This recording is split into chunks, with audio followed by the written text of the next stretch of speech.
I've lived in the neighborhood 3 different times. I was brought to the house when I was 18 months old, and my parents bought the house in 1941, and I was born in 1940. So, and then I moved back to the house, left the house when I got married, moved back as I was in the process of getting a divorce, and moved upstairs in the house, and then moved out and moved to Madison, Wisconsin to work for UW System and the state of Wisconsin. And then I moved back to Milwaukee to take a job. And after living in a suburb for about 6 months, I called my father, and I knew this place was vacant. The flat upstairs was vacant, so I moved back. I think the important thing to say is the house has been in the family since 1941. Nuclear family. They were people that were of German and Polish heritage. As I recall, there were several people who lived in the neighborhood that were Jewish. The corner store on 19th and Vine was owned by a family called Cohen. And there was a little girl that lived down the street in the 1900 block whose name was Florence Margolis. So, my positive memory is that the lawns were nicely manicured. People were hardworking. Most of the mothers stayed at home. My mother stayed at home, so that she was here when we got here for lunch. I had some friends to play with, and there were also some people that were really quite friendly towards us, and it was safe. It was a safe neighborhood. So those were the good things about the neighborhood.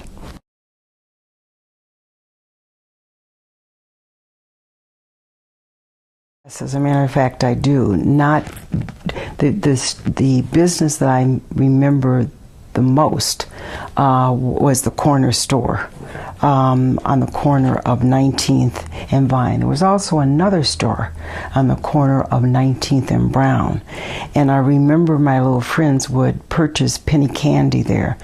But my mother and father had a concern about our teeth, so there were only 2 times a year that we could have candy, and that was Christmas and Easter. And so otherwise we couldn't eat candy. So if a friend bought some penny candy and they'd share the candy, and they often did, then I had a chance to have candy more than 2 times a year. It began to change a bit in the 50s, where people began to move out. The people that were white began to move out, and more blacks moved in. There was the great migration from the South to urban cities, and the breweries were going strong then, and the factories were going. So people were coming to Milwaukee for jobs, as they were coming to Chicago and other urban areas for jobs. And so with that, but what was interesting is as people moved in, they moved in as renters. They did not move in as homeowners. And so the fabric of the community changed. When we first moved here, people were all homeowners, with people who were renters from them, to people who began to move out, and then homes were rented out and eventually were sold to people who used it as income property.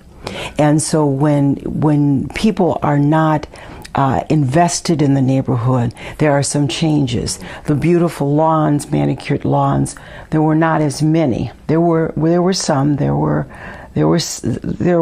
a fair number, but not to the extent as was in the 40s.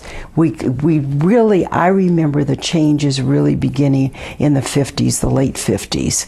And then there continued to be a decline from my point of view in the neighborhood. There was a decline to the point that when I moved back, in '68, I urged my parents to move out of the neighborhood because I wondered whether it was safe for them. And they did. They bought another house, but they kept this house as income property. My father and mother didn't really have much money, but my father worked on the south side, and he worked in a factory, and before he became an electrician, so he would walk from where we lived to the south side and walk back every day. That was his commitment to having a home for his family, and he did that until they were able to save enough money for him to buy a bike.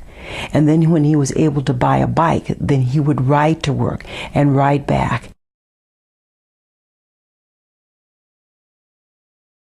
I see positive changes, I really do. You know, 10 years ago, this neighborhood was just noisy. There were gunshots. I mean, there was a little girl that was killed one New Year's Eve. She stuck her head out and you know, shot. A gunshot killed her. And so you look at my house and see some bullet holes. So now it's quiet. It's comfortable. I just am delighted with the changes that have occurred. It's an area that people want to live in. I think it's a well-kept secret. I really do. There are people that still have the impression of long ago is that it's not a safe area. But the advantages are that we're close to downtown, we're close to the expressway. If you're interested in the arts, and I am, you're close to Calatrava, you're close to Betty Bryn, you're close to the museum. If you want to go to the zoo, all you do is get on the expressway and you're there, voila, and no any length of time. If you want to go to Bayshore, Mayfair, or Brookfield, you hit the expressway, you're there. If you want to go to Chicago, you're there. So to me, it's prime real estate. We're living in an area that I'd rather be here than anywhere.